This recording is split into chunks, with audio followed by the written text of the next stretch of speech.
Good evening and welcome back to Channel 514 for the conclusion of our reading of Hesiod's Theogony, after which I will most likely have one or two comments to make. Now, once again, we are using the 1973 Penguin translation by Dorothea Wender of Wheaton College, Massachusetts. And where we left off, Zeus, the king of the Olympian gods, and Prometheus, the crafty titan and special patron of humankind, were engaged in a battle of wits over which part of a sacrificial victim should be offered to the gods and which part should be kept back for the use of the human beings themselves. So, anyway, I unintentionally left off right in the middle of that episode in our poem in the Theogony, so let's go right ahead and begin from there, beginning in the middle, as is only fitting in Greek epic literature in general, but probably not so fitting in this poem because it actually begins very literally at the beginning. So let's go. But Zeus, the gatherer of clouds, enraged, said, "Son of Iapetos, cleverest god of all, so, friend, you do not yet forget your crafty tricks." So spoke the angry Zeus, whose craft is everlasting. From that time he bore the trick in mind, and would not give to wretched men who live on earth the power of fire which never wearies. The brave son of Iapetos deceived him, and he stole the ray far-seeing of unwearied fire, hid in the hollow fennel stalk, and Zeus, who thunders in the heavens, ate his heart, and raged within to see the ray of fire far-seeing among men. Immediately he found a price for men to pay for fire, an evil, for the famous limping god, Hephaestus, the blacksmith of the gods, molded from earth the image of a girl, a modest virgin, through the plans of Zeus. Gray-eyed Athena made her belt and dressed the girl in robes of silver. Over her face she pulled a veil embroidered cleverly, marvelous to behold, and on her head Pallas Athena set a lovely wreath of blossoms from spring grasses, and a crown of gold made by the famous limping god, worked with his hands to please his father Zeus. Upon it many clever things were worked, marvelous to behold, monsters which earth and sea have nourished, made to seem as real as living, roaring creatures. Miracles and beauty in abundance shone from it. When he had made the lovely curse, the price for the blessing of fire, he brought her to a place where gods and men were gathered, and the girl was thrilled by all her pretty trappings, given by mighty Zeus's daughter with gray eyes. Amazement seized the mortal men and gods to see the hopeless trap, deadly to men. From her comes all the race of womankind, the deadly female race and tribe of wives who live with mortal men and bring them harm, no help to them in dreadful poverty, but ready enough to share with them in wealth. As in the covered hive the honey bees keep feeding drones, conspirators in wrong, and daily, all day long, until the sun goes down, the workers hurry about their work and build white honeycombs, while those inside in the sheltered storeroom fill their bellies up with products of the toil of others. Thus women are bad for men, and they conspire in wrong, and Zeus the thunderer made it so. He made a second evil as a price of fire, man's blessing. If a man avoids marriage and all the troubles women bring, and never takes a wife, at last he comes to miserable old age, and does not have anyone who will care for the old man. He has enough to live on while he lives, but when he dies, his distant relatives divide his property. The married man who gets a good wife, suited to his taste, gets good and evil mixed, but he who gets one of the deadly sort lives all his life with never-ending pain inside his heart and on his mind. The wound cannot be healed. It is impossible to hoodwink Zeus or to surpass him, for Prometheus, the son of Iapetos, kind though he was and wise, could not escape his heavy rage, but he was bound by force with heavy chains. And now, interestingly, I'll just interject a comment here.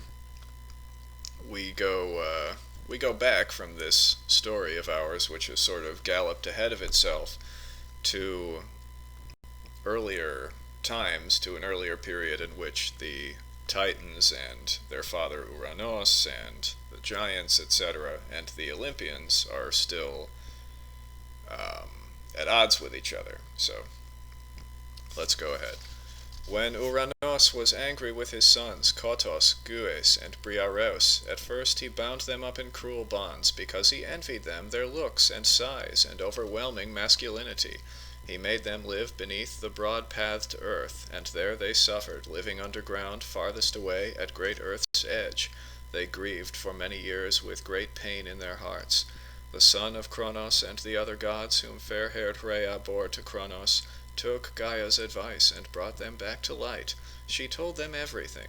The gods would gain glorious pride and victory with the help of those whom they had saved, for Cronos' sons had long been fighting, laboring in pain against the Titans in a violent war.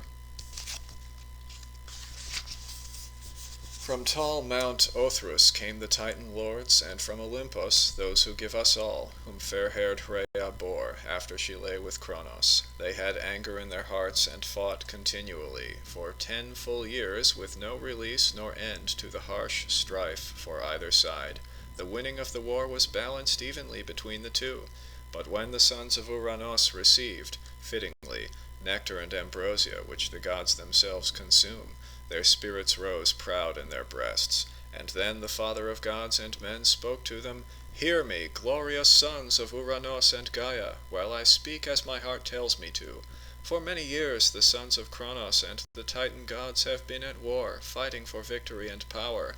Come now, show them your great strength, your unapproachable hands, in painful war against the Titans, and do not forget our kindness and goodwill, how through our plans you come back, having suffered, to the light from gloomy darkness and from painful bonds." He spoke, and blameless Kotos answered him, "You do not need to tell us what we know. We know your mind and thoughts are excellent, and that you keep the gods from chilly harm. O Lord and Son of Cronos, we came back from gloomy darkness and from cruel bonds because of your intelligence. We find an unexpected end to suffering. Now, with our minds intent and eager hearts, we will preserve your power in dreadful war against the Titans on the battlefield." He spoke, and all the gods, givers of gifts, applauded him, and lusted for the fight even more than before. And on that day they joined in hateful battle, all of them, both male and female, Titan gods and those whom Cronos sired and those whom Zeus had brought to light from Erebus beneath the earth.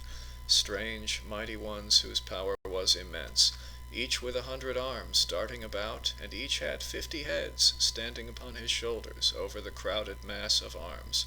They stood against the Titans in the grim battle with giant rocks in their strong hands, while on their side the Titans eagerly strengthened their ranks, and both at once displayed the mightiest efforts which their hands could make. The boundless sea roared terribly around, the great earth rumbled, and broad heaven groaned, shaken, and tall Olympus was disturbed down to its roots, when the immortals charged.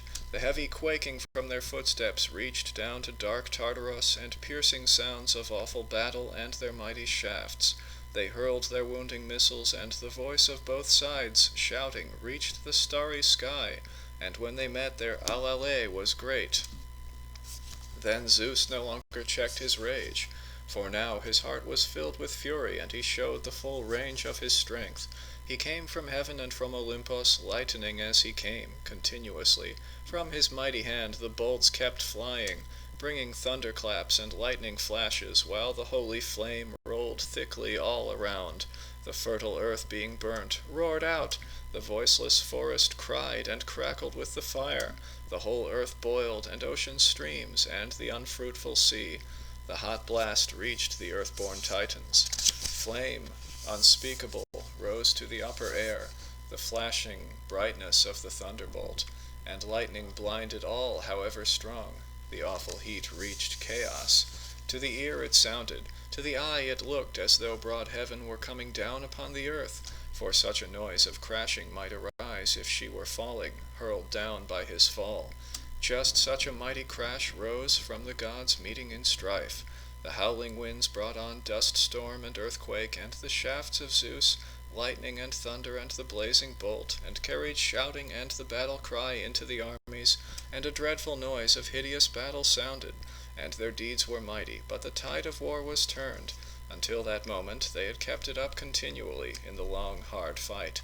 Among those gods who made the fighting harsh, foremost were Kotos and Briareos and Gues, who loved war insatiably.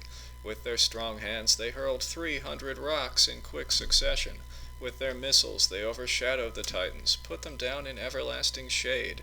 Under the earth broad-pathed they sent them, and they bound them up in painful chains. Proud though the Titans were, they were defeated by those hands, and sent to misty Tartarus, as far beneath the earth as earth is far beneath the heavens. An anvil made of bronze, falling from heaven, would fall 9 nights and days, and on the 10th would reach the earth. And if the anvil fell from earth, would fall again 9 nights and days, and come to Tartarus upon the 10th. A wall of bronze runs around Tartarus, and round this runs a necklace triple thick of purest night, while up above there grow the roots of earth and of the barren sea. There in the misty dark the Titan gods are hidden in a mouldering place, lowest and last of giant earth, by the will of Zeus who drives the clouds, and they may never leave. Poseidon set bronze gates upon the place, and all around it runs the wall. There live Gues, Kotos, and Briareos as faithful guards for Aegis-bearing Zeus.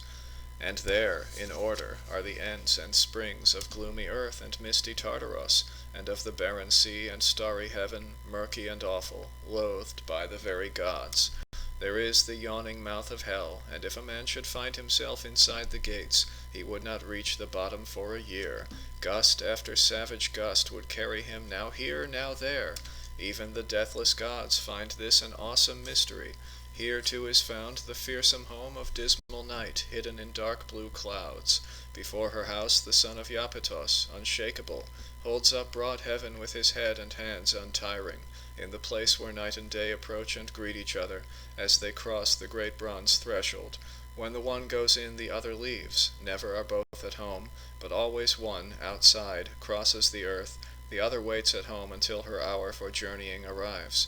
The one brings light all-seeing to the earth, but deadly night, the other, hidden in dark clouds, brings sleep, brother of death, and carries him in her arms.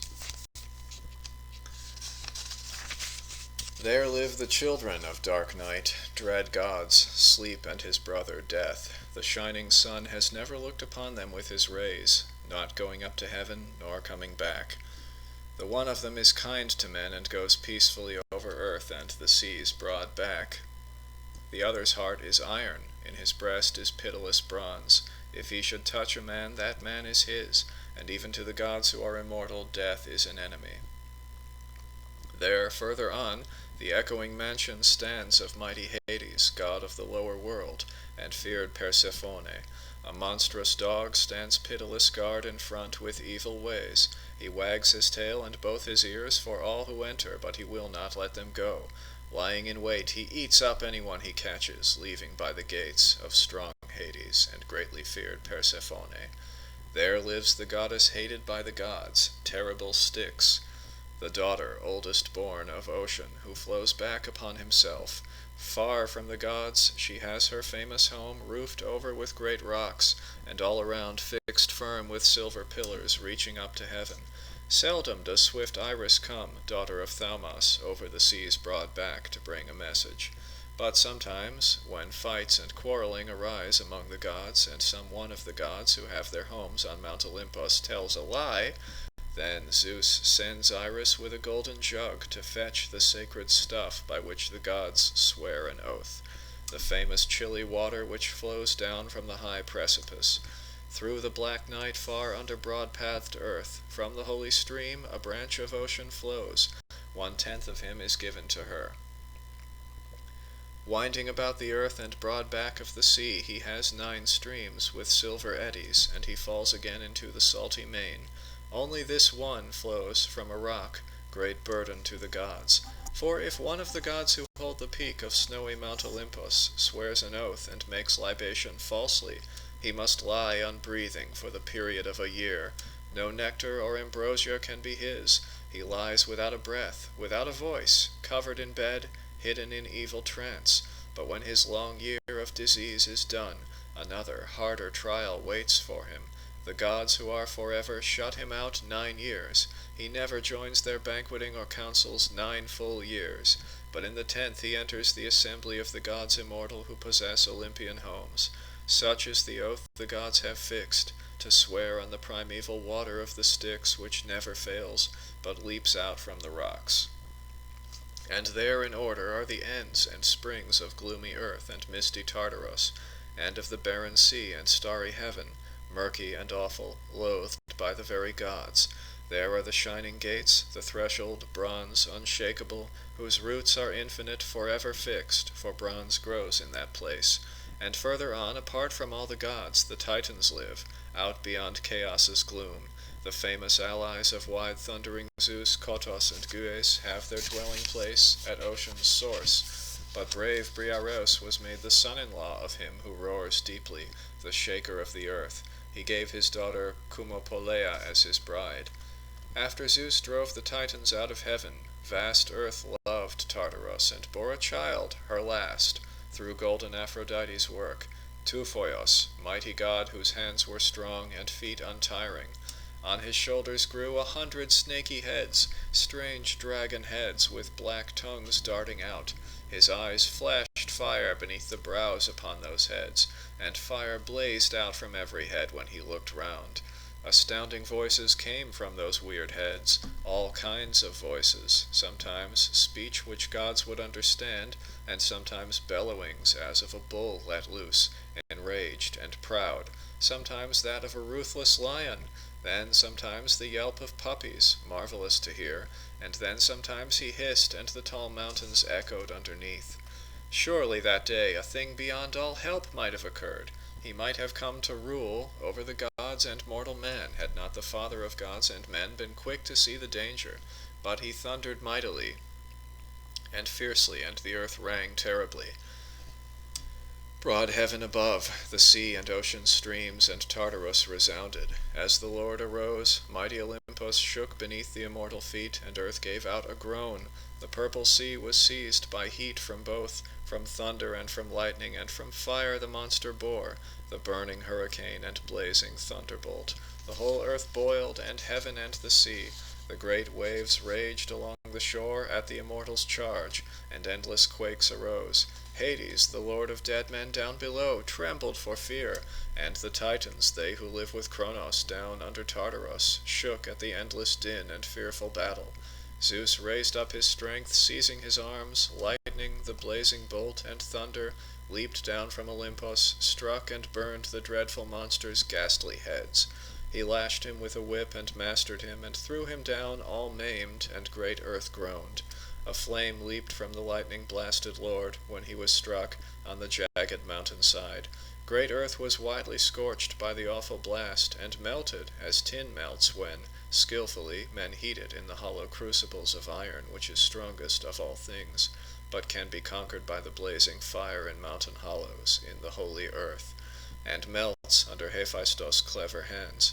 Thus earth was melted in the fire's bright flash, and, angry in his heart, Zeus hurled him down to Tartarus, and from Tuphoios come the fierce rain-blowing winds, not Boreas or Notos or bright Zephyros, for these come from the gods, and they refresh mankind, but others, reckless gusts, blow on the sea.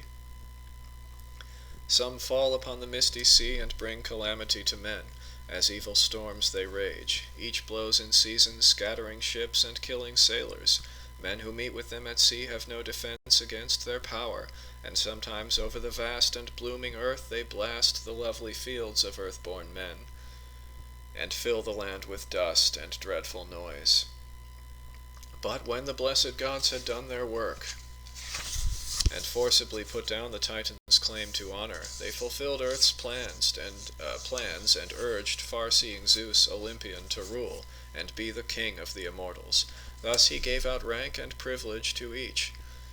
Now Zeus, king of the gods, first took to wife Metis, wisest of all, of gods and men, But when she was about to bear her child, gray-eyed Athena, he deceived her mind with clever words and guile, and thrust her down into his belly, as he was advised by earth and starry heaven. In that way, they said, no other god than Zeus would get the royal power over all the gods who live forever, for her fate would be to bear outstanding children, greatly wise, first a girl, Tritogeneia, the gray-eyed, equal in spirit and intelligence to Zeus her father. Then she would bear a son with haughty heart, a king of gods and men. But Zeus, forestalling danger, put her down into his belly, so that the goddess could counsel him in both good and evil plans. And shining Themis was his second wife. She bore the Horai, order, blooming peace, and justice who attend the works of men. And then the Fates, to whom wise Zeus has paid the greatest honor, Clotho, Atropos, Lachesis, who gave men all good and bad. The daughter of Ocean, fair Eurynome, next bore to him 3 daughters, the fair-cheeked Graces, Aglaia and Euphrosyne and lovely Thalia. From their glancing eyes flowed love that melts the strength of a man's limbs. Their gaze beneath their brows is beautiful. Demeter, who feeds all, came to the bed of Zeus, and bore white-armed Persephone, whom Idoneus stole away from her, but Zeus the counselor approved the match. Again he loved fair-haired Mnemosyne, who bore the Muses, golden-crowned, the 9, whose pleasure is in feasting and sweet song.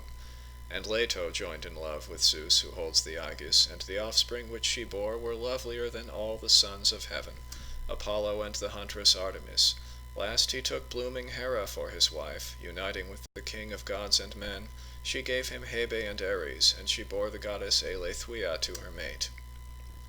But Zeus himself produced, from his own head, gray-eyed Athena, fearsome queen who brings the noise of war, and tireless leads the host.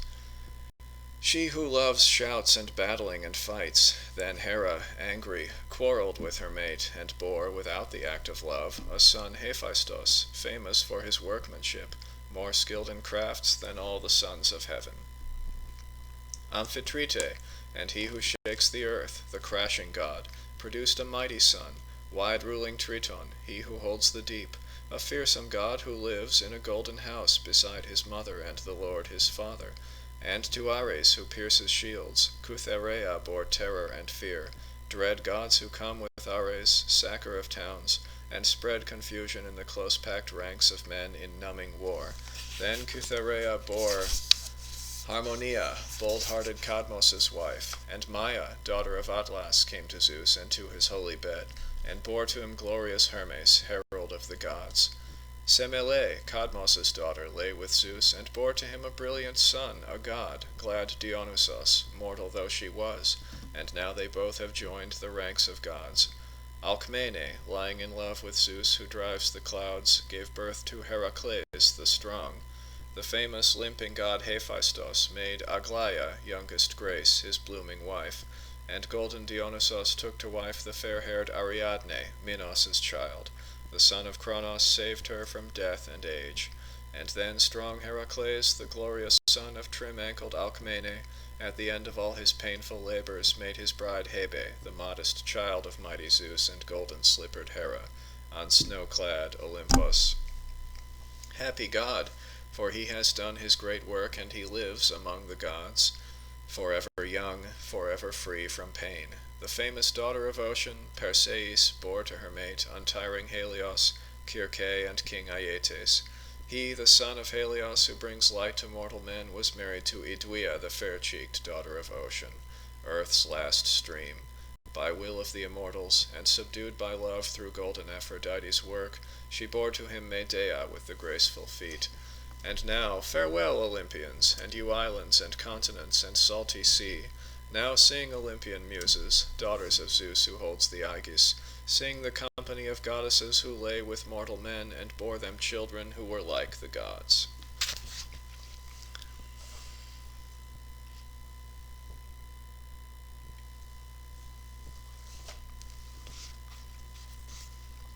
Demeter, shining goddess, joined in love with Iasion, the hero, on the rich island of Crete. They lay on fallow land which had been plowed 3 times, and she gave birth to Plutos, splendid god who travels far over the land, and on the sea's broad back, and everyone who meets or touches him grows wealthy, for great riches come from him.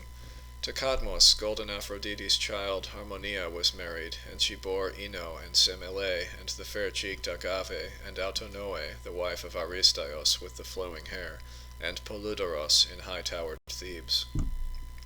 Callirrhoe, the daughter of Ocean, joined in golden Aphrodite's love with strong Chrysaor, and she bore a son to him, strongest of mortals, Geruones, he whom mighty Heracles subdued and killed, to avenge his cattle with their shuffling feet, on Erythea, circled by the sea.